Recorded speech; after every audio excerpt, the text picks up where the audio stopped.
Good evening, ladies and gentlemen of the Starbucks board. I have made a presentation on PowerPoint of some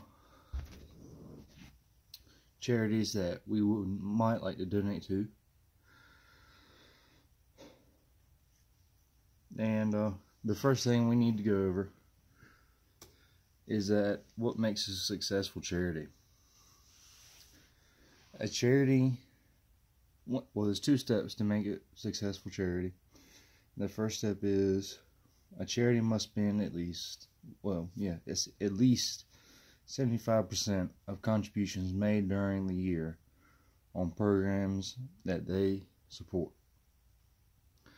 This is a good rule to keep in mind because you don't want the charity spending their money unwisely and frugally on paying supporters and stuff like that. You need the money to go to the programs and the people that they're helping. The second thing is that they must spend no more than $25 in fundraising to make $100.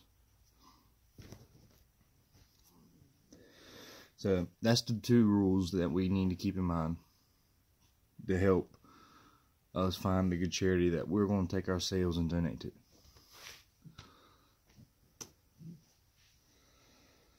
The first one I'd like to introduce to y'all is AmeriCares. AmeriCares is a good charity within the state's boundaries. In 2017, 98.7% of total expenses of money that they spent was spent on their supporting programs.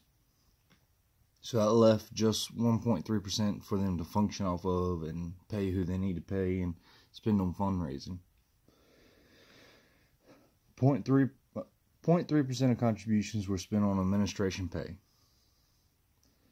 Less than 0.8% of contributions were spent on fundraising expenses, which means that whatever money they raised without having to spend a whole bunch of money on it. And they average spending $4 to make $100. So compared to the other two charities, that's a little high. But it's still a good charity to donate to help with some hurricane victims. The next one is All Hands and Smart Response. This charity too is dedicated to helping victims of natural disasters in the United States of America.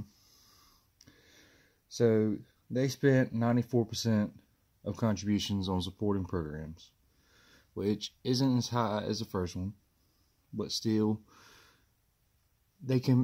these people put a little bit more money into fundraising to help raise a little bit more money.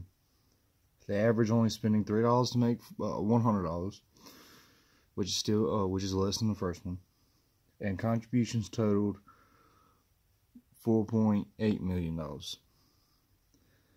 and expenses only totaled $500,000, which is a big margin. And they received 24% of their contributions from government spending programs, which is a good thing and a bad thing because they're taking the money away from the people that are in need, and giving it to these charities and then giving it back to the people in need. The third and final charity that I'd like to present to y'all today, they were able to spend, it's called United Methodist Committee on Relief, or UMCOR. This is a international charity. They do a lot of work overseas and did a lot of work in Haiti with the bad earthquake. They were able to spend 94% of their contributions on programs they support. They average only spending $1 to make $100, which is really amazing.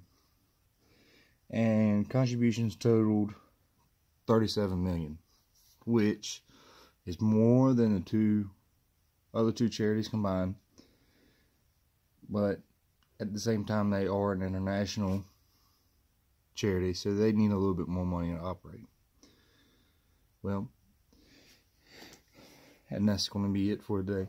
I appreciate you taking the time to listen to my presentation, and hopefully we can come to make a good decision on what charity to donate. Thank you.